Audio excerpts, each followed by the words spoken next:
જય માતાજી દર્શક મિત્રો, આજે આપણે વાત કરવાના છીએ વિટામિન B12ની ઉણપ. તો આ વિડીયોમાં આપણે વાત કરીશું કે વિટામિન B12 શું કામ કરે છે તમારા શરીરમાં.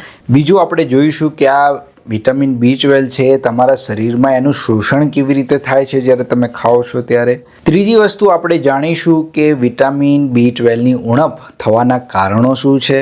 એના પછી આપણે જાણીશું કે વિટામિન B12ની જ્યારે ઉણપ થાય છે તો શરીરમાં કયા લક્ષણો દેખાય છે અને તમને કયા નુકસાનો થઈ શકે છે એના કારણે. એના પછી આપણે વાત કરીશું કે વિટામિન B12ની ઉણપને જાણવા માટેના ટેસ્ટો કયા છે, એનું ડાયગ્નોસિસ કેવી રીતે કરી શકાય છે અને ત્યારબાદ એનું નિવારણ કરવા માટે કઈ કઈ સારવાર અવેલેબલ છે. અને એના પછી આપણે વાત કરીશું કે તમે શુદ્ધ શાકાહારી છો મારી જેવા, તો આપણે કેવો એવો ખોરાક લેવો જોઈએ કે આપણને ક્યારેય ભવિષ્યમાં વિટામિન B12ની ઉણપ ના થાય. તો આ વિડીયો પૂરો દેખવાનો છે, સ્કીપ નથી કરવાનો, તો તમને બધું જ જ્ઞાન મળી જશે અને તમારો જ ફાયદો છે આ બધી વાતોમાં. આ વિટામિન B12ને આપણે બીજું નામ છે કોબાલામિન, બરાબર. તો આ વસ્તુ જે છે ને વિટામિન એ રોજનું 2 થી 3 માઇક્રોગ્રામ જ જોઈએ છે, છતાં બી ઉણપ થઈ જાય છે કારણ કે આપણું ખાવાનું જે છે એ થોડું અટપટું છે એટલા માટે, બરાબર. તો સૌથી પહેલાં આપણે વાત કરીશું કે આ વિટામિન B12 કામ શું કરે છે. તો તમારા શરીરમાં જેટલા બી કોષો છે ને એની અંદર DNA રહેલો હોય છે. આપણે જે જીનેટિક બોલીએ છીએ ને, વારસોગત જે બોલીએ છીએ, એ DNA જે છે એને બનવા માટે વિટામિન B12ની જરૂર પડે છે.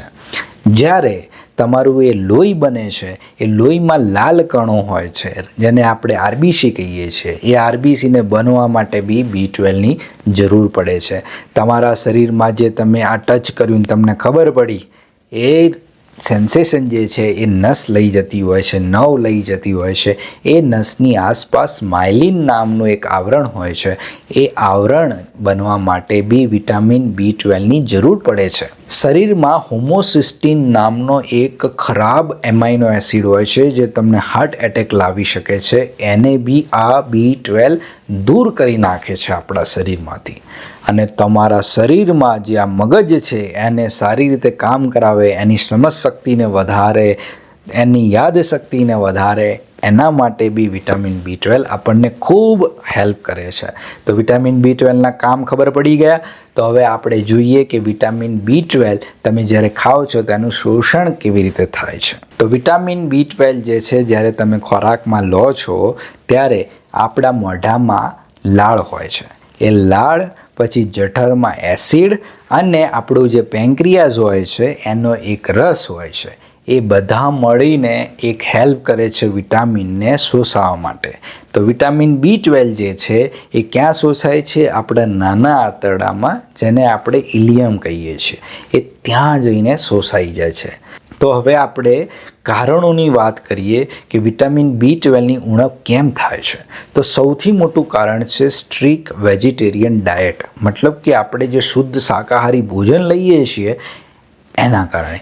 કારણ કે વિટામિન B12 જે છે એ માંસ, ઈંડા અને ડેરી જેમ કે દૂધ, દહીં, છાશ, પનીર ને ચીઝ આ બધામાં હોય છે. તો શાકાહારી લોકો આ બધું ઓછું ખાતા હોય છે. જે વિગન લોકો હોય છે તો દૂધની બી પ્રોડક્ટ ખાતા નથી હોતા. તો એમને આ વિટામિન B12ની ઉણપ ઝડપથી થાય છે. બીજું છે પેટના રોગો. પેટના રોગોમાં ટ્યુબરક્યુલોસિસ થઈ જવી કે પછી H. પાયલોરીનું ઇન્ફેક્શન હોવું, કૃમિ પડવા જેને આપણે પેરાસાઇટ ઇન્ફેક્શન કહીએ છીએ, એ થઈ જવું. તો આ બધાના કારણે પ્રોબ્લેમ થઈ શકે છે. ક્રોન્સ ડિસીઝ કરીને એક કન્ડિશન હોય છે, એ અગર હોય તો બી પ્રોબ્લેમ થઈ શકે છે. અને પર્નિશિયસ એનિમિયા નામની એક ઓટો ઇમ્યુન બીમારી હોય છે, એના કારણે પણ વિટામિન B12ની ઉણપ થઈ શકે છે. અમુક લોકોએ સર્જરી કરાવી હોય છે કે એમના સ્ટમકમાં એ જે જઠર કહેવાય છે એ કાપ્યું હોય છે, કે નાનું આંતરડું કપાયું હોય છે, તો એમને બી વિટામિન B12ની ઉણપ જોવા મળે છે. હવે સૌથી મોસ્ટ ઇમ્પોર્ટન્ટ, આપણા ગુજરાતીઓમાં ડાયાબિટીસ બહુ વધારે છે. તો ડાયાબિટીસ જે છે એમના દર્દીઓ મેટફોર્મિનની દવા લેતા હોય છે. તો એ મેટફોર્મિનની દવાના કારણે એક આડઅસર છે કે વિટામિન B12ની ઉણપ થાય છે. તો એમને શું કરવું એ બી હું આગળ કહીશ. પછી જેમને એસિડિટી ખૂબ રહેતો હોય છે આખો દિવસ, છાતીમાં બળતરા ને એ બધું, તો એ લોકો છે ને રેનિટીડિન લે છે, પછી આપણી પેન્ટોપ્રાઝોલ નામની દવા લે છે જે એસિડિટીને ઓછી કરે. એની માટેની જે દવાઓ લે છે ને એની બી આડઅસર છે કે વિટામિન B12 ઓછું થઈ જવું. બરાબર. તો આ બધા કારણો તમને સમજણ આવી ગયા. તો હવે આપણે લક્ષણોની વાત કરીએ, કારણ કે બધા કહેતા હશે કે અરે સાહેબ આની ઉણપ થઈ જાય તો શું થાય? કશું ના થાય. દેખો હું કહું છું કે શું થાય. સૌથી પહેલાં તો તમને થાક લાગે. આખો દિવસ સૂઈને ઉઠો એટલે પહેલાં થાક લાગે કે યાર 8 કલાક ઊંઘ્યા તો બી કેમ સવારમાં થાક લાગી જાય છે. બરાબર. આખા શરીરમાં નબળાઈ રહેવી, થોડું કામ કરો અને તમારો શ્વાસ ચડવા માંડે. પછી તમારી ચામડી જે હોય ને એ થોડી લાલ હોવી જોઈએ, એની બદલે ફીકી દેખાય, કારણ કે એને એનેમિયા, લોહીની કમી હોય છે. એના ધબકારા એ માણસને ખૂબ સંભળાતા હોય છે, ખુદને ખબર પડી જાય કે ધબક ધબક થઈ રહ્યું છે. એને પાલ્પિટેશન કહીએ છીએ. ભૂખ ના લાગવી, ભૂખ ઓછી લાગવી, વજન ઓછું થઈ જવું, આપણી આ જીભ છે એ લાલ ચટોરી થઈ જવી, એકદમ દુખાવા લાયક કડતરા થઈ જાય. એમાં આ મોઢાના જે ખૂણા છે ને એમાં કાપા પડી જાય છે. આપણે એને એન્ગ્યુલર સ્ટમટાઇટિસ કહીએ છીએ. એ બી જોવા મળે છે. મોઢાની અંદર ચાંદા બી દેખવા મળતા હોય છે. કબજિયાત થઈ શકે છે, ડાયરિયા બી થઈ શકે છે. લોહીની ઉણપ અને લોહીના જે કણો છે બધા એ ઓછા થઈ જાય છે. 90% લોકોમાં તો ન્યુરોલોજિકલ કન્ડિશન્સ જેવી કે સબ એક્યુટ કમ્બાઇન્ડ ડિજનરેશન નામની બીમારી હોય છે, જેમાં તમારી સ્પાઇનલ કોડ હોય છે એમાં નુકસાન થાય છે. હવે જ્યારે આમાં નુકસાન થાય એટલે તમારા પગમાં જણજણાટી આવે, ખાલી ચડી જવી, વાઇબ્રેશન જે કહીએ ને ધ્રુજારી હોય, પછી કોઈ આવી રીતે નાનું એવું ટચ કરે તો એમને ખબર ના પડે, આવું બધું થાય. અંધારામાં જ્યારે જતા હોય તો એમનું બેલેન્સ આવી રીતે ખોરવાઈ જતું હોય છે, યાદશક્તિ ઓછી થઈ જતી હોય છે, ડિપ્રેશન બી આવતું હોય છે, અને મગજ જે કામ કરતું હોય છે પહેલાં જેવું કામ નથી કરતું હોતું. અને આ બધું એકવાર બગડી જાય છે તો તમારી સ્પાઇનલ કોડ પૂરી બગાડી નાખે છે. તો આટલા બધા નુકસાન છે મોટા. તો ક્યારેય બી આને લાઇટ નથી લેવાનું, હળવાશમાં તો બિલકુલ લેવાનું નથી વિટામિન B12ની ડેફિશિયન્સીને. તો જ્યારે તમને આ બધા લક્ષણો દેખાય તો નજીકના મેડિસિનના ડૉક્ટર પાસે તમારે પહોંચી જવાનું. તમે જ્યારે વર્ષમાં 2 વાર બોડીનું ચેકઅપ કરાવતા હોય છે, ફૂલ બોડી ચેકઅપ, તો એમાં એક ટેસ્ટ ઉમેરવાનો થાય છે અને એ ટેસ્ટનું નામ છે સીરમ વિટામિન B12નો ટેસ્ટ.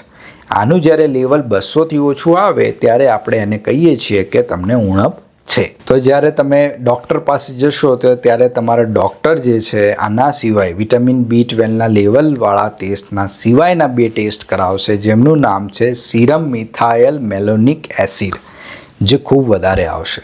બીજો ટેસ્ટ છે સીરમ હોમોસિસ્ટીન લેવલ.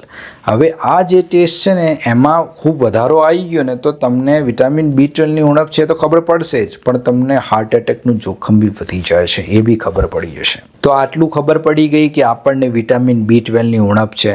તો હવે ડૉક્ટર સાહેબ છે ને એકદમ મસ્ત દવા લખી આપશે તમને. બરાબર. થોડી એવી ઉણપ હશે તો તમારે ગોળીઓ ગળવાની થશે, અને ગોળીઓ જે છે એ લાઈફ ટાઈમ ગળવી પડશે એવા પેશન્ટોને જે ડાયાબિટીસની મેટફોર્મિન ગોળી ઉપર છે, એસિડિટીની પેન્ટોપ્રાઝોલ નામની ગોળી પર છે, એમને લાઈફ ટાઈમ આ ગોળીઓ લેવી પડશે, સપ્લિમેન્ટ બહારથી લેવું પડશે. હવે જેમની ઉણપ ખૂબ તીવ્ર છે, બહુ જ વધારે છે, એમને ગોળીઓથી મટવાનું નથી, એટલા માટે એમને ઇન્જેક્શન લેવાનું છે. તો ઇન્જેક્શનમાં શું છે કે પહેલાં અઠવાડિયે દરરોજ લેવું પડશે, એક અઠવાડિયામાં 7 દિવસ લેવા પડશે ઇન્જેક્શન. પછી બીજું અઠવાડિયાથી 5મા અઠવાડિયામાં દરેક અઠવાડિયે એકવાર ઇન્જેક્શન લેવાનું છે, માત્ર 7 દિવસમાં એકવાર, એવા 4 અઠવાડિયા સુધી આગળના. તો વીક 2 થી વીક 5 સુધી આપણે એક ઇન્જેક્શન લીધા.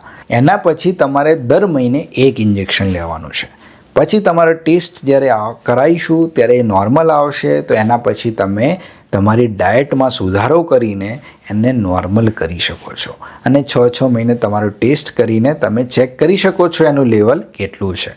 હવે જે લોકોને ઉણપ નથી અને જે લોકોને થોડી એવી ઉણપ છે અને એમને ઇન્જેક્શન લઈ લીધા છે, એમનું લેવલ નોર્મલ આવી ગયું છે દવાઓ લીધા પછી, તો એમને હવે નોર્મલ રાખવા માટે કેવો ખોરાક ખાવો? હવે જેમ કે મારી જેમ તમે બી માંસ, મચ્છી ને ઈંડા ને આ બધું નથી ખાતા, તો પછી આપણે શું કરવું જોઈએ? તો આપણા માટે આશીર્વાદ રૂપ છે આપણું ડેરી. બરાબર. તો સૌથી પહેલાં સવારે જે તમે નાસ્તો કરો છો ને એની સાથે દહીં લેવાનું ચાલુ કરી દો. 100 ગ્રામથી 200 ગ્રામ દહીં પીશો, ખૂબ ફાયદો છે. બીજું કે તમે જ્યારે બપોરે ખાવા ખાઓ છો તો એમાં પનીરની સબ્જી જે છે 2 ટાઈમમાંથી 1 ટાઈમમાં રાખો. 2 ટાઈમનું મોટું ખાવાનું ખાઓ છો ને તો 1 ટાઈમમાં પનીરની સબ્જી રાખો. શુદ્ધ પનીર હોવું જોઈએ. એની સાથે છાશ બી પીવો બપોરે, અને રાત્રે સૂતા પહેલાં ગાયનું દૂધ 1 ગ્લાસ પી લેવું. હવે હું ગાયનું દૂધ કેમ કહું છું? ગાયના દૂધમાં વિટામિન B12નું પ્રમાણ વધારે હોય છે સાપેક્ષમાં ભેંસના દૂધમાં જે ઓછું હોય છે. તો આટલું યાદ રાખો. અને વચ્ચે ચીઝના જે ક્યુબ મળતા હોય છે એ બી તમે ખાઈ શકો છો. એમાં બી વિટામિન B12નું લેવલ સારું એવું હોય છે. અને જે રશિયા હોય છે ગળ્યું ખાવાના, તો એમના માટે કહી દઉં કે ખોયાની મીઠાઈઓ જે છે, માવાની મીઠાઈઓ છે એ તમે ખાઈ શકો છો, પણ બહુ વધારે નહીં ખાવાની, કારણ કે ડાયાબિટીસ થઈ શકે છે. તો દૂધ, દહીં ને છાશ ને પનીર ને ચીઝ, ખોયા ને માવાની મીઠાઈ, આટલું ખાલી ધ્યાન રાખવાનું છે મોટા, અને તમારું વિટામિન B12નું લેવલ એકદમ નોર્મલ આવી જશે પછી. અને હંમેશા આ વસ્તુ કાયમ માટે ફોલો કરતી રહેવી. પછી એવું નહીં કે આપણે દૂધ, દહીં, છાશ ને આ બધું બંધ કરી દીધું, એવું નહીં કરવાનું, બરાબર? આ ચાલુ જ રાખવું પડશે, કારણ કે આપણે લોકો જે છે એ શાકાહારી છીએ, અને શાકાહારી લોકોને આ બધું જાળવીને રાખવું પડશે. આશા રાખું છું આ વિડીયો તમને સારો લાગ્યો હોય. તમે આ વિડીયોને લાઈક કરજો. જો આ વિડીયો નિરંતર તમને તમારા યુટ્યુબના પેજ ઉપર જોતા હોય તો આ ચેનલને સબસ્ક્રાઈબ કરી દો મોટા. અને આપણે આગળના વિડીયોમાં મળવાના છીએ. ત્યાં સુધી સૌને મારા જય માતાજી.